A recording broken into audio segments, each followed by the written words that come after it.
Magandang gabi po sa inyong lahat dyan mga kababayan. Kumusta po kayong lahat dyan? At maraming salamat po sa lahat. Lahat-lahat pong sumuporta sa amin sa mga vlog namin. No? Maraming salamat talaga sa lahat.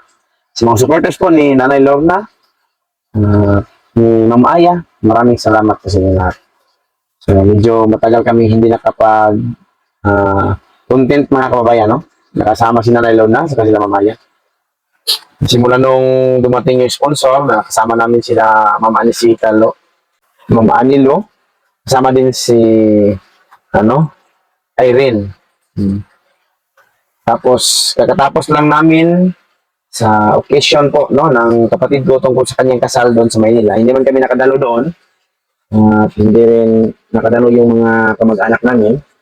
So inimbitahan po niya papuntahin dito sa amin. Kakatapos lang namin na naluluto kahapon. Tapos nung last time mga kababayan, nakasama namin si Irene kasama yung sponsor. So, inibitahan din namin si Irene na baka makapasyal siya. Sabi niya, mamasyal lang po daw siya dito. Pero kanina mga kabayan, nagka-chat kami ni Irene. Sabi niya, na hospital pala siya. No? Kaya pala hindi siya nakapunta dito.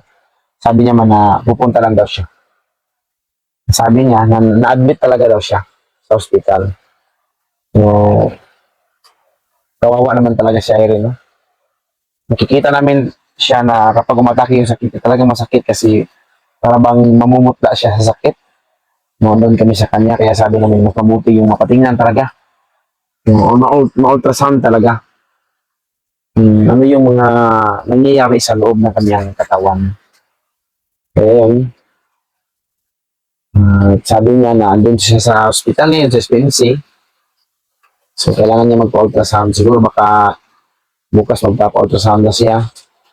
Sana po ay hindi yung malala na sakit yung nasa katawan ni Erin. No? Kawawa naman.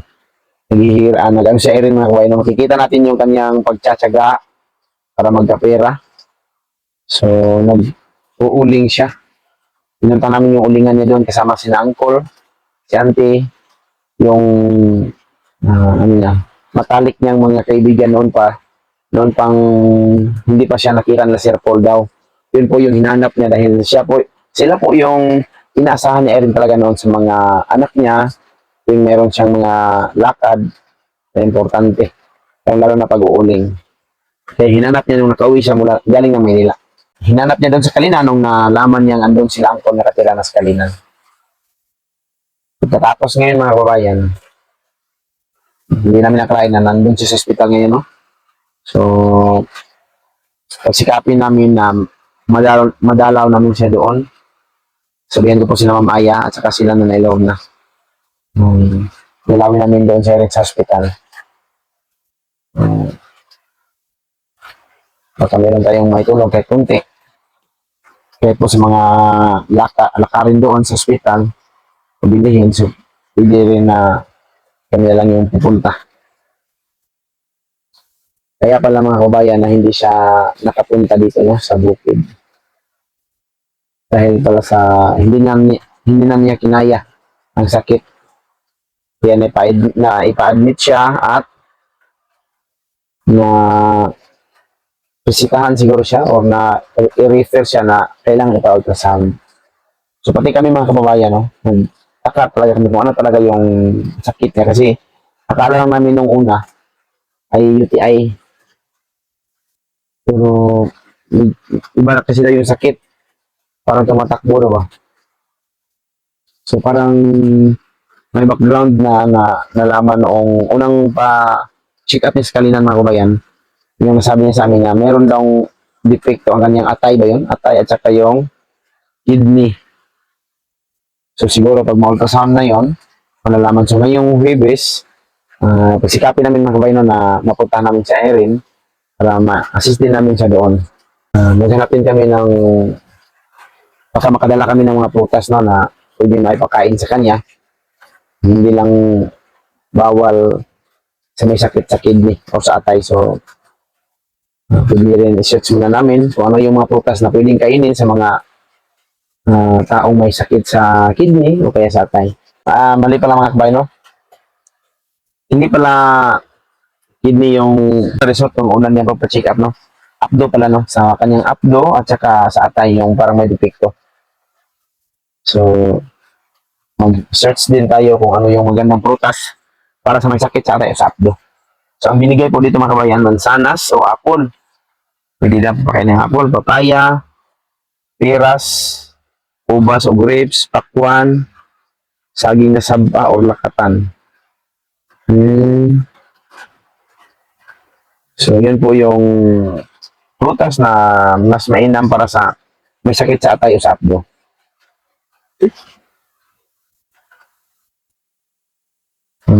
So, kailangan mag-ingat din po daw sa ano, iwasan mo na yung maasim na prutas.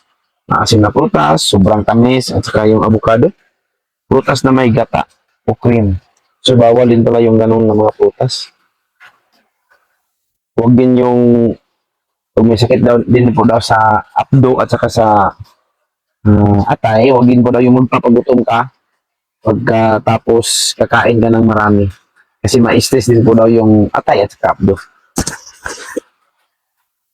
So, mas mabuti talaga yung prutas na pinaka-safe combo, mansanas, papaya, peras, at pakwan. So, hanapin natin ito mga kabayan.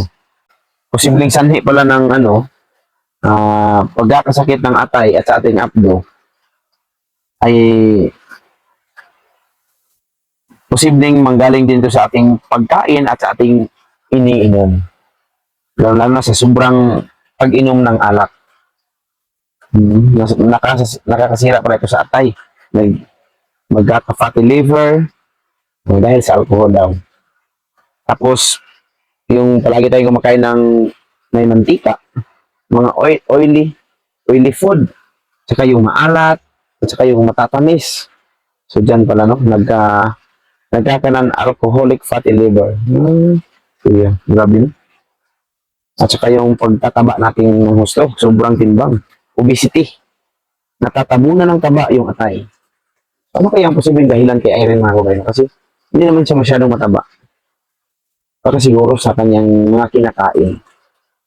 Baka palaging kumakain ng mga oily food noon, nung kabataan pa ba? Or mga ilang taon nung nakaraan.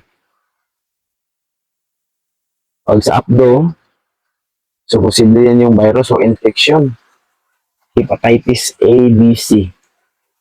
Nakukuha sa maruruming tubig, pagkain o dugo. Hindi nagpapagabagagan. So, kailangan din natin mag-ingat para sa iniinom nating mga tubig o kaya sa mga pagkain na kinakain natin, no, kailangan pa mag-ingat sa dugo. Grabe, no? Posible din yung galing sa mga gamot o chemicals, no? Sa mga pain reliever. Pag masubra na tayo sa pain reliever, mga kababayan, yan ay posibleng magdulot ng malubhang sakit sa ating mga organs, no? So, kadalasan, yung iba, hindi na umiinom ng gamot, yung mga tablet, hindi sila minom, hindi yung iniinom na ay herbal na lamang. Yung herbal na lang. Kaya, mas mabuti pa yung mag-iinom tayo ng herbal kaysa sa palagi tayong iinom ng mga gamot sa tuwing mayroon tayong karamdaman. Pero, hindi rin, mga kabayan, no, na palaging pag-iinom ng gamot ay safety na. Herbal na gamot ay safety na tayo. Kasi meron ding mga nangyari mga kabayan, tulad ng pinsan ni Sheila noon, doon sa Bukidnon, hindi niya iniinom yung mga reseta ng doktor sa kanya, no? Dahil po, yung ginagawa niya, ay iniinom niya yung mga herbal. Gumagawa siya ng herbal na medicine. Yung pinakuluan ng tubig, tapos yun yung maintenance na iniinom niya. So, hindi rin pala advisable yung ganun. Kasi, hindi mamomonitor yung yung sakit mo, tulad ng mga, siguro, yung kay kuya kasi yung parang high blood yun. Saka yung mga resita, hindi niya iniinom. Ang herbal na hindi sure, parang ganun yung nangyari ba? Herbal na hindi sure. Parang posible makakadulot din ng sakit sa ating mga organ. Tulad ng mga diabetes daw mga kabayan. Ang mga diabetes ay Bali, ano din po yan, no? Sa magkaibigan yan ng fatty liver, yung diabetes. So, posible talaga, no, na magka, magka, pag magka-diabetes tayo, posible din na magkakaroon tayo ng, ano daw, fatty liver, kaya, kasi kaibigan daw. Posible din yung sakit, mga kababayan, ay maging minana natin sa ating mga kamag-anak, sa ating mga kanunuan. Siguro yung mga kamag-anak natin mayroong sakit na ganyan, kaya nagmana tayo sa sakit. Hindi natin alam yung kay Irene, baka may pinagmanahan siya na ganyan, o nagaling yan sa kanyang pagkain. Posible yung gallstone, bato sa abdo, mataas taba at kolesterol. Lechon, crispy, pata, mantika. Ito pala yung dahilan, mga kababayan. Bigla ang pagpayat o bigla ang pagtaba. 30 plus years old, mas prone. Sa babae daw, yung 30 plus years old, mas prone po sa ganitong sakit. Gallstone. At lalo na po yung hindi natin pagkain sa saktong oras. Yun yung posibleng dahilan na masisira yung ating mga organo. At saka yung oily na mga pagkain, yung maanghang, hindi din po daw yun. Advisable, no? Hindi uminom ng tubig. So, kailangan talaga sa ating katawan yung saktong tubig. Kailangan ng pag-inom ng tubig. So, yun mga kabayan, no? So, kailangan din natin kumakain ng prutas. So, yun yung dalhin namin doon kay Irene. Prutas na papaya, piras, ubas, or watermelon. So, maghanap kami niyan, mga kabayan, para madala namin si Irene ng prutas. Siguro next days, napunta namin doon si Irene. Kung nasaan man siya, sa hospital, or kung makalabas man galing siya, kapag makakalabas man siya, doon man daw siya ngayon sa SPMC na admit. So, abangan niyo po, mga kababayan, no? Ang aming pagdalaw doon kay Irene. Sana po ay ma-okay na po siya, no? So, bahala na hindi kami makadalaw, hindi kami makaabot sa araw na plano namin dumalaw sa kanya. Kung makalabas man siya, so mas okay. Mas okay yung makalabas siya. Makauwi na siya sa bahay nila doon sa kay Angkol. Para doon na lang din namin siya dadalawin. So, kawawa talaga, no? Medyo mahirap lang din yung inuuwian ni Erin sila Angkol. Sila Auntie, yung kanyang tinutuluyan ngayon. Kasi pag-uuling lang din yung hanap buhay nila. Tapos, tagabantay lang sila ng mga prutas na tanim po ng pinsan ni tatay. O nasa lupa ng pinsan ni tatay, no? So, yun lang yung trabaho nila. Tapos, sinasahuran sila pag may palinisan. Yan, habang binabantayan nila yung mga prutas. Kapag magbunga, yan lang ipapakyaw. So, yun lang yung panghanap buhay nila.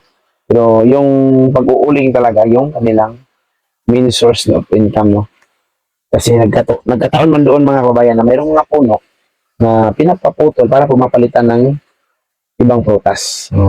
Punong mangga yung pinaputol dahil sa ngayon na pinapabungan ang mangga ay hindi magsilbi yung mga sasakyan na pumapasok. Hindi makatuloy yung takbo kasi malibing man sa putik. Napakalambot ng putik na. Kaya naplano po ng may-ari na putulin, palitan po ng durian. Kaya durian po ang ipapalit nilang tanim na doon. Kaya kailangan putulin ang mangga at saka papalitan ng durian. So magsisimula naman sa simula. Kaya yung pag-uuling nila ngayon ay para malinisan din yung tataniman na lupa ng pinsan nila kuya. So yun lang, mga kababayan, no? Sana po ay pagdasal natin si Irene na ma-okay yung kanyang sakit at sana ay hindi naman masyadong malubha yung karamdaman niya, hindi yung malubha yung sakit niya. sa kanyang mga organs. So, pupunta natin doon sa Erin at abangan nyo na lang po mga kababayan na aming pagpasyal doon sa kay Irene, kay Kumaring Irene. So, yun lang mga kababayan, no? Magandang gabi sa inyo lahat dyan. So, magpapahinga natin kami kasi step na rin yung pagpupuyat namin, no? Dahil po sa pag-prepare dahil sa okasyon ng aking kapatid tungkol sa kanyang kasal. So, nandito lang mga kababayan, magandang gabi. Ingat kayo palagi dyan at sana po ay nasa mabuting kalagayan kayo. Hanggang dito lang mga kababayan at maraming salamat po sa inyo. Bye-bye.